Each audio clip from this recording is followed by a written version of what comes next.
শ্রীমদ্ভগবত গীতা সম্পর্কিত কিছু কথা। শ্রীমদ্ভগবদ্গীতা এমন এক অনন্য গ্রন্থ, যা শুধু কুরুক্ষেত্রের যুদ্ধক্ষেত্রে অর্জুনকে প্রদত্ত উপদেশ নয়, বরং প্রতিটি যুগে প্রতিটি মানুষের জীবনের পথনির্দেশ করে এমন এক চিরন্তন জ্ঞানের উৎস। জীবন কি, আত্মা কি, ধর্মের প্রকৃত অর্থ কি, কেন কর্ম করা উচিত এবং মৃত্যুর পর কি ঘটে, এই সব প্রশ্নের উত্তর গীতায় অত্যন্ত সুস্পষ্টভাবে প্রদান করা হয়েছে। শ্রীকৃষ্ণ অর্জুনকে বলেন, এই দেহ নশ্বর, কিন্তু আত্মা অমর। আত্মাকে না অস্ত্র আঘাত করতে পারে, না আগুন পোড়াতে পারে, না জল ভেজাতে পারে, না বাতাস শুকাতে পারে। যেমন একজন মানুষ পুরনো বস্ত্র পরিত্যাগ করে নতুন বস্ত্র পরিধান করে, তেমন আত্মাও এক দেহ ত্যাগ করে অন্য দেহ গ্রহণ করে। যখন অর্জুন মোহে পড়ে নিজ কর্তব্য থেকে সরে দাঁড়াতে চায়, তখন শ্রীকৃষ্ণ তাকে কর্মের জ্ঞান দেন এবং বলেন, তুমি শুধু কর্তব্য পালন করো, ফলের চিন্তা করো না। ফলের আসক্তি ছাড়াই কর্ম করাই হল প্রকৃত যোগ। শ্রীকৃষ্ণ বলেন, যখন কেউ তার কর্ম ঈশ্বরকে অর্পণ করে, তখন সে বন্ধন থেকে মুক্ত হয়। গীতার মূল বার্তা হল, যোগস্থিত হয়ে কর্ম করো। যোগ মানে হল মনকে সমত্বে স্থাপন করা, যেখানে সাফল্যে অহংকার নেই, ব্যর্থতায় ক্লেশ নেই। অর্জুন বলেন, মন বড়ই চঞ্চল।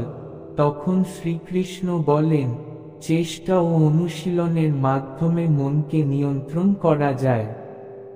আত্মা না নারী, না পুরুষ, না শিশু, না বৃদ্ধ। আত্মা অজ, অবিনাশী। এই আত্মাই জন্ম মৃত্যুর চক্রে আবদ্ধ হয়ে ঘুরে বেড়ায়, যতক্ষণ না সে আত্মজ্ঞান লাভ করে। গীতা শেখায়, বিশ্বাস ছাড়া কোনো সাধনাই সফল হয় না।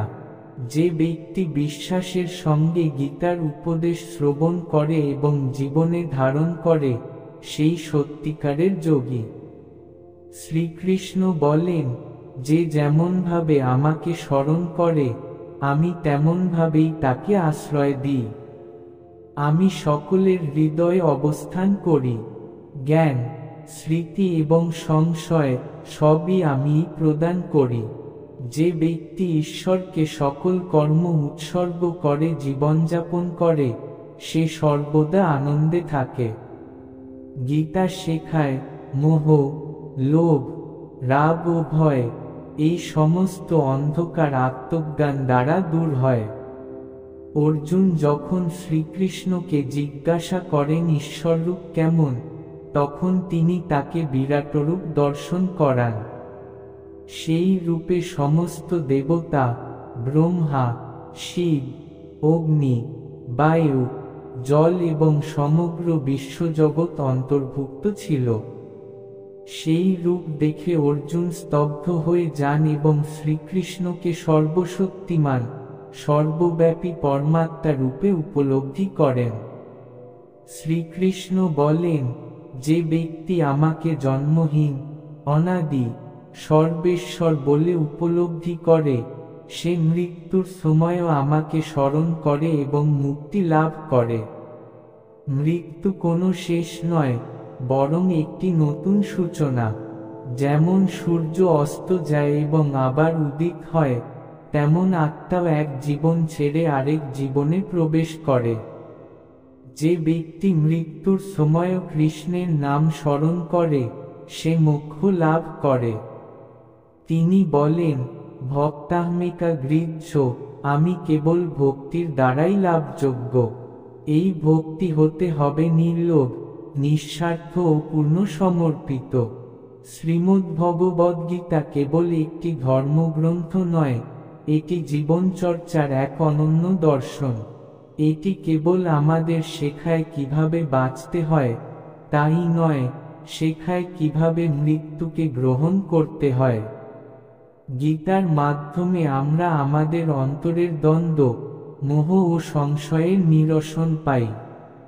শ্রীকৃষ্ণ বলেন, যে আমার এই গুর উপদেশ শ্রদ্ধার সঙ্গে শ্রবণ করে, সে পুণ্যবান হয় এবং তার উপর আমার কৃপা বর্ষিত হয়। গীতা কেবল যুদ্ধের কাহিনী নয়, এটি আত্মার জাগরণের বিজ্ঞান। গীতা পাঠ করলে শুধু জ্ঞান অর্জন হয় না, মুক্তিও লাভ হয়। গীতা মানুষকে আত্মা, পরমাত্মা ও নিজের কর্তব্য সম্পর্কে বোধ করায়। যে এই জ্ঞান নিজের মধ্যে ধারণ করে, সে সংসারের দুঃখ ব্যথার ঊর্ধ্বে উঠে যায়। শেষ পর্যন্ত শ্রীকৃষ্ণ অর্জুনকে বলেন, হে অর্জুন, সমস্ত ধর্ম ত্যাগ করে শুধু আমার শরণে এসো, আমি তোমাকে সকল পাপ থেকে রক্ষা করব। চিন্তা করো না, এটাই গীতার সর্বোচ্চ ও চূড়ান্ত উপদেশ। সমর্পণ, বিশ্বাস ও ভক্তি জীবনের শ্রেষ্ঠ পথ। দয়া করে চ্যানেলটিকে সাবস্ক্রাইব করে সাথেই থাকবেন।